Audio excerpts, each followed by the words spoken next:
Hi hello எல்லோருக்கும் வணக்கம். இன்றைக்கி நாம் திருமலா திருப்பதி இன்ஃபோ பை கேஹெச்எம் சேனலில் இன்றைய எஸ்எஸ்டி டோக்கன், திவ்ய தரிசன டோக்கன், ஆஃப்லைன் ரூம் புக்கிங், தரிசன நிலவரம் மற்றும் ரத சப்தமிக்கான முக்கிய தகவல்களை பற்றி பார்க்கலாம். திருமலையில் 1990ஆம் ஆண்டு காலகட்டத்தில் ஒவ்வொரு திங்கட்கிழமையும் உற்சவமூர்த்திகளான ஸ்ரீதேவி பூதேவி சமேதமான மலையப்ப சுவாமிக்கு விசேஷ பூஜா என்ற ஆர்ஜித சேவா நடந்துட்டு இருந்துச்சு. இந்த விசேஷ பூஜா ஆர்ஜித சேவா சில ஆண்டுகளுக்கு பிறகு இன்று வசந்த பஞ்சமி அன்று மீண்டும் தொடங்கப்பட்டு இருக்கு. திருமலையில் சில ஆண்டுகளுக்கு முன்னாடி ஒவ்வொரு திங்கட்கிழமையும் நடைபெற்று கொண்டிருந்த விசேஷ பூஜா, ஒவ்வொரு புதன்கிழமையும் நடைபெற்று கொண்டிருந்த சஹஸ்ர கலசாபிஷேகம் பூஜா மற்றும் தினமுமே நடைபெற்று கொண்டிருந்த வசந்தோத்சவம் சேவா எல்லாமே ஒரு காலகட்டத்தில் நிறுத்திட்டாங்க. உற்சவமூர்த்திகளான ஸ்ரீதேவி பூதேவி சமேதமான மலையப்ப சுவாமிக்கு தொடர்ந்து ஒவ்வொரு சேவாக்களின் சமயத்தில் அபிஷேகங்கள் நடைபெறும் பொழுது உற்சவமூர்த்திகளினுடைய சிலைகளுக்கு தேய்மானம் தொடர்ந்து ஏற்பட்டுட்டே இருந்துச்சு. இந்த தேய்மானத்தை தடுக்கக்கூடிய வகையில் இந்த பூஜைகள் எல்லாமே ஒரு காலகட்டத்தில் நிறுத்திட்டாங்க. ஜீயர்கள், ஆகம பண்டிதர்கள் மற்றும் அர்ச்சகர்கள் கிட்ட கலந்து ஆலோசித்த பிறகு போன முறை இருந்த டிடிடி போர்டு இந்த நிறுத்தப்பட்டிருக்கக்கூடிய சேவாக்களை வருடம் ஒரு முறை கொண்டாடுவதற்காக திட்டமிட்டு இருந்தாங்க. அந்த வகையில் இன்று திங்கட்கிழமை வசந்த பஞ்சமி அன்று உற்சவமூர்த்திகளான ஸ்ரீதேவி பூதேவி சமேதமான மலையப்ப சுவாமிக்கு விசேஷ பூஜை கல்யாணோத்சவ மண்டபத்தில் முதன்முறையாக வருடாந்திர ஆர்ஜித சேவாவாக கொண்டாடப்பட்டது. இனி வரக்கூடிய காலகட்டங்களில் ஒவ்வொரு வசந்த பஞ்சமி அன்றும் விசேஷ பூஜா என்னும் ஆர்ஜித சேவா ஏகாந்தமாக கொண்டாடப்படும் என்று புதிய டிடிடி போர்டு சொல்லியிருக்காங்க. இன்றைய விசேஷ பூஜா புண்ணியாவச்சனத்துடன் தொடங்கி சதுர்தச கலச ஆவானம் உட்பட பல்வேறு சிறப்பு பூஜைகளோடு நடைபெற்று பூர்ணாகுதியுடன் முடிவடைந்தது. இனி ஒவ்வொரு வசந்த பஞ்சமி அன்றும் இந்த விசேஷ பூஜா என்கிற ஆர்ஜித சேவா ஏகாந்தமாக கோவிலுக்குள்ள நடைபெறும். நாளை பிப்ரவரி 4ஆம் தேதி திருமலை ரதசப்தமியை முன்னிட்டு பிப்ரவரி 3ஆம் தேதி, 4ஆம் தேதி மற்றும் 5ஆம் தேதிக்கான தரிசனத்திற்கான இலவச எஸ்எஸ்டி டோக்கன்கள் கேன்சல் செய்யப்பட்டிருக்கிறதாக ஏற்கனவே டிடிடி அறிவிச்சிருந்தாங்க. இந்த நிலையில் நேற்று பிப்ரவரி 2ஆம் தேதி, இன்று பிப்ரவரி 3ஆம் தேதிக்குரிய தரிசன எஸ்எஸ்டி டோக்கன்ஸ் கீழ் திருப்பதியில் எங்கேயுமே கொடுக்கப்படலை. பிப்ரவரி 3, 4 மற்றும் 5ஆம் தேதிக்கான தரிசன எஸ்எஸ்டி டோக்கன்கள் டிடிடி கேன்சல் பண்ணியிருக்கக்கூடிய காரணத்தினால இன்று பிப்ரவரி 3ஆம் தேதி மற்றும் நாளை பிப்ரவரி 4ஆம் தேதியும் இலவச எஸ்எஸ்டி டோக்கன்ஸ் கீழ் திருப்பதியில் இருக்கக்கூடிய விஷ்ணு நிவாசம், ஸ்ரீனிவாசம் மற்றும் பூதேவி காம்ப்ளெக்ஸில் கொடுக்க மாட்டாங்க. இனி அடுத்து கீழ் திருப்பதியில் இருக்கக்கூடிய இந்த 3 இடங்கள்லையும் பிப்ரவரி 5ஆம் தேதி இரவு 9 மணி தொடங்கி பிப்ரவரி 6ஆம் தேதிக்குரிய தரிசன எஸ்எஸ்டி டோக்கன்ஸ் கொடுக்க ஆரம்பிப்பாங்க. அதே போல் ஸ்ரீவாரிமெட்டு நடைபாதையினுடைய ஆரம்பத்தில் இருக்கக்கூடிய திவ்ய தரிசன டோக்கன் கவுண்டரும் பிப்ரவரி 3ஆம் தேதி, 4ஆம் தேதி மற்றும் 5ஆம் தேதி ஓப்பன் செஞ்சு திவ்ய தரிசன டோக்கன்ஸ் கொடுக்க மாட்டாங்க.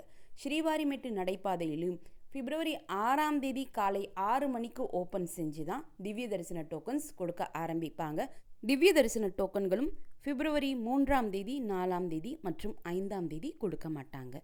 உங்ககிட்ட எந்த தரிசன டிக்கெட்டும் இல்லை என்ற பட்சத்தில் நீங்கள் நேரடியாக திருமலைக்கு போய் டோக்கன் இல்லா நேரடி சர்வ தரிசனம் கியூவில் ஜாயின் பண்ணி பெருமாளை தரிசனம் செஞ்சுட்டு வரலாம். நாளை பிப்ரவரி 4ஆம் தேதி ரதசப்தமியை முன்னிட்டு நடக்க இருக்கக்கூடிய 7 வாகன சேவாக்களை பார்க்கறதுக்கு தரிசன டிக்கெட் அல்லது தரிசன டோக்கன் இருக்கணும் என்பது அவசியம் கிடையாது. கோவிலுக்கு உள்ளே போய் மூலவர் வெங்கடேஸ்வர பெருமாளை தரிசனம் செய்கிறதுக்கு தான் தரிசன டிக்கெட் இருக்கணும் என்பது அவசியம்.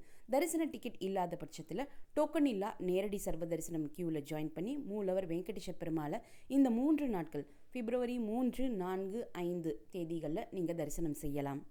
நாளை பிப்ரவரி 4ஆம் தேதி ரதசப்தமியை முன்னிட்டு முதல் வாகன சேவாவான சூரிய பிரபை வாகன சேவை காலை 5:30 மணி தொடங்கி 8 மணி சமயத்திற்குள்ள நடக்கும். நாளை சூரிய உதயம் காலை 6:44 என்று டிடிடி ஏற்கனவே குறிப்பிட்டிருந்தாங்க. நாளை சரியாக காலை 6:44 மணிக்கு சூரிய பகவானினுடைய முதல் ஒளி கதிர்கள் உற்சவமூர்த்தி மலையப்ப சுவாமியினுடைய நெற்றி பகுதி, வயிற்றுப்பகுதி மற்றும் திருப்பாத பகுதியில் விழும். இந்த சமயத்தில் சிறப்பு ஆரத்தி மலையப்ப சுவாமிக்கு காட்டப்படும். இதை பார்க்குறதுக்கு மிஸ் பண்ணிடாதீங்க. நாளைக்கு நீங்கள் ரதசப்தமிக்காக திருமலைக்கு போகிறீங்கன்னா முக்கியமாக இந்த சூரிய பிரபை வாகன சேவையை பார்த்துட்டு வாங்க.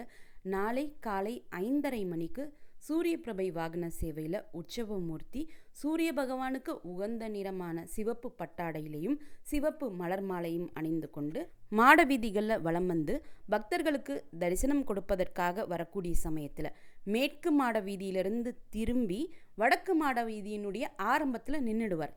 சூரிய பகவானினுடைய உதயத்திற்காக அந்த இடத்திலேயே உற்சவமூர்த்தியான மலையப்ப சுவாமி காத்துட்ருப்பார். சரியாக 6:44 மணிக்கு சூரிய பகவான் உதயம் ஆன உடனேயே சிறப்பு பூஜைகள் மலையப்ப சுவாமிக்கு காட்டப்படும். ரொம்ப அழகாக இருக்கும் இந்த தரிசனம். இங்கே சூரிய உதயமும் பெருமாளுக்கு சிறப்பு ஆரத்தியும் காட்டப்படக்கூடிய சமயத்தில் N1 கேட்டுக்கு முன்னாடி SV வேதிக் யூனிவர்சிட்டி மாணவர்கள் ஆதித்ய ஹிருதயம் படிப்பாங்க. அந்த ஆதித்ய ஹிருதயம் கேட்டுட்டே கோவிந்தா கோவிந்தா என்ற கோஷங்களுக்கு நடுவே இந்த சிறப்பு பூஜையை பார்க்கறது ரொம்ப விசேஷமானதாக இருக்கும்.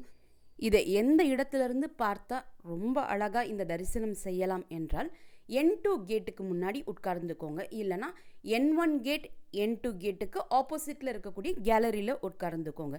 N1 கேட்டுக்கு முன்னாடி SV வேதிக் யூனிவர்சிட்டி மாணவர்களும் டிடிடி போர்டு மெம்பர்ஸும் உட்கார்ந்துருப்பாங்க. N2 கேட்டுக்கு முன்னாடி நீங்கள் உட்கார்ந்துக்கலாம். இல்லை உங்களுக்கு இடம் கிடைக்கல அப்படின்னா N1 N2 கேட்டுக்கு அப்படியே ஆப்போசிட்டில் இருக்கக்கூடிய கேலரியில் உட்கார்ந்துக்கோங்க.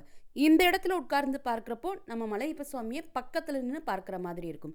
சப்போஸ் இந்த இடம்லாம் கிடைக்கல அப்படின்னா N3 கேட் N2 கேட்டுக்கு அடுத்து இருக்கக்கூடிய கேட்டுக்கு பக்கத்துலேயோ N3 கேட்டுக்கு ஆப்போசிட்டில் பார்த்தாலும் உங்களுக்கு தெரியும். பட் கொஞ்சம் தூரமாக இருந்து நம்ம தரிசனம் செய்கிற மாதிரி இருக்கும்.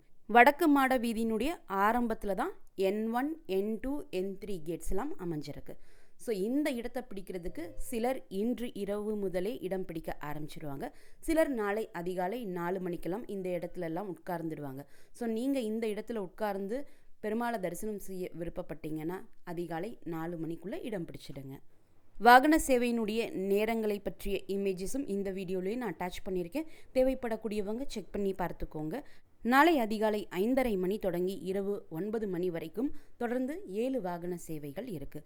மதியம் 2 மணி தொடங்கி 3 மணி சமயத்தில் புஷ்கரணி தெப்பத்தில் சக்கரஸ்நானம் நடைபெறும்.